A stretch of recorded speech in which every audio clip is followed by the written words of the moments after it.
There is someone in your life right now who almost never speaks. They don't argue. They don't defend themselves. They don't explain. And somewhere deep inside you, without knowing exactly why, they make you uneasy. That unease is not accidental. It is ancient. It is wisdom your body understands before your mind does. Because the most dangerous person in any room is never the loudest one. Carl Jung spent decades descending into the darkest corridors of the human psyche. He mapped the unconscious the way explorers once mapped uncharted oceans, with courage, with terror, and with the humbling knowledge that most of what makes us human lives in the dark. And one of the most unsettling things he discovered was this: the people who have learned to be silent have usually survived something that would have destroyed anyone else. Silence is not emptiness. Silence is a scar that learned how to breathe.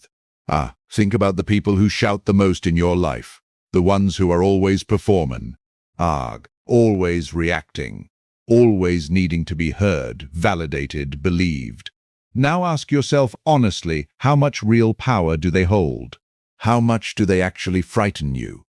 Probably not much, because people who wear their interior life on the outside are readable, predictable, manageable. You always know where they stand, which means you always know how to handle them.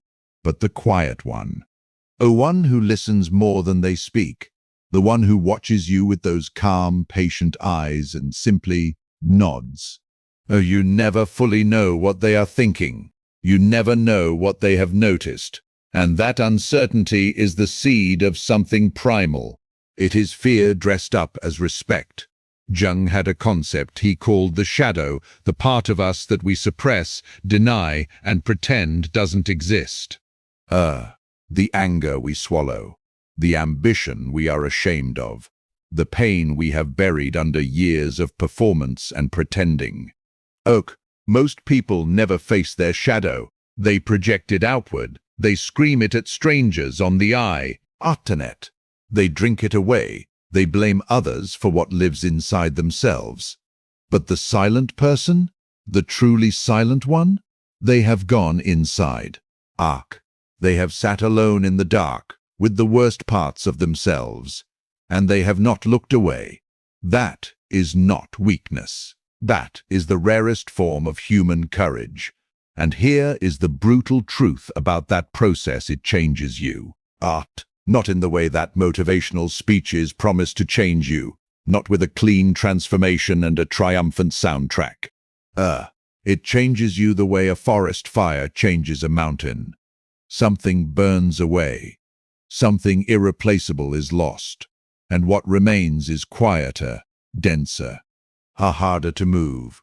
When you have sat with your own darkness and survived it, very little that exists outside of you can shake you anymore. This is why silent people are so unsettling to those who haven't done that work. The calm they carry doesn't feel like peace. It feels like someone who has already decided they are going to be okay regardless of and that is dangerous. Not in the way of violence or cruelty, though history has shown that even that is possible. Dangerous in a deeper, more psychological sense. Because a person who cannot be rattled cannot be controlled. A person who does not need your approval cannot be manipulated through it. A person who has already grieved the worst possibilities cannot be threatened with them. You have no liver, no pressure point, no way in. And most people, whether they admit it or not, rely on those points of entry to maintain their relationships and their power over others, who remove them and they don't know what to do with you. Watch how people respond to someone who refuses to react. Watch how desperation rises in someone when they realize their words aren't landing. When their provocations return to them like a ball thrown at a wall. They escalate. They push harder. They get louder, more extreme, more personal. Because deep down, the need to provoke a reaction is the need or proof of connection, proof of power, proof that they matter. The silent person, simply by remaining still, exposes this. and that exposure is electric. It is one of the most powerful things a human being can do in the presence of another human being, to simply not take the bait. Jung believed that most of what we call human interaction is really just the collision of unprocessed wounds. We don't actually see each other clearly. We see projections, we see our fathers, our fears, our unmet needs reflected back at us through the faces of strangers. The person who screams at you in an argument is rarely angry about what they say they are angry about. The person who needs constant reassurance is not actually asking about the present moment. They are asking a question that was first asked in a childhood and never answered. But the silent person has done enough internal archaeology to know the difference. I can feel when a moment is real and when it is theater. Art and waiting in a world addicted to instant reaction is a superpower so rare it looks supernatural.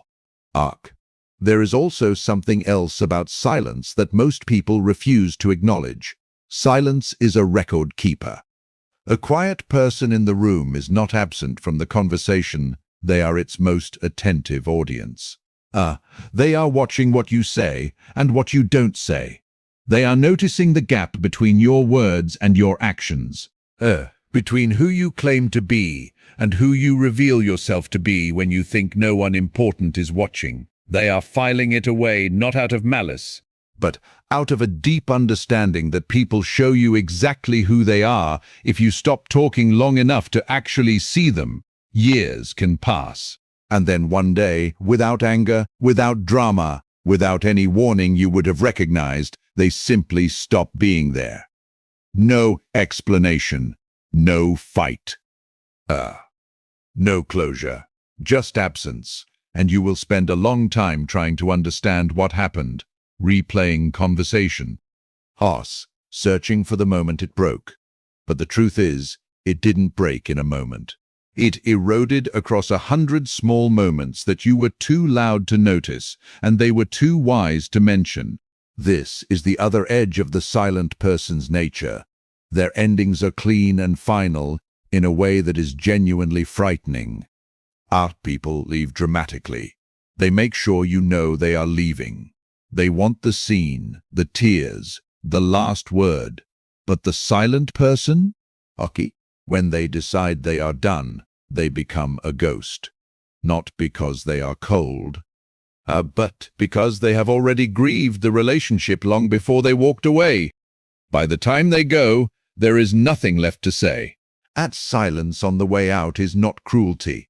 It is the evidence of how seriously they took you, seriously enough to feel the loss fully, privately, before they removed themselves completely. Jung warned us about the cost of running from the inner life. He said that people will do anything, no matter how absurd, to avoid facing their own soul. And everywhere you look in the modern world, you see that prophecy alive and screaming. Noise everywhere. Constant stimulation. An entire civilization terrified of a quiet moment alone, because a quiet moment alone means you might actually hear yourself think, and what you might think might be devastating. The silent person has chosen the harder path. They have chosen to hear themselves, to know themselves, to carry the weight of their own truth without outsourcing it to distraction or drama. That is the final, deepest reason why they are dangerous. Not because they are plotting against you, not because they are cold or calculating, but because their very existence is a mirror, standing near someone who has done the real work, who has faced the shadow and integrated it. Who does not need to perform or react or be validated. It forces a question you may not be ready to answer. Why haven't I done that? What am I still running from? What would I find if I stopped being loud enough, long enough, to finally hear the truth of my own life? Most people choose the noise over the answer. The silent ones chose differently. And that choice, that singular, terrifying, liberating choice, is what makes them unlike anyone else in the room. Respect the quiet ones. not because they are hiding something sinister, but because they are carrying something you haven't found the courage to face yet. And one day, if you are brave enough, you will understand that the most powerful words you will ever speak will be the ones that came after your longest silence.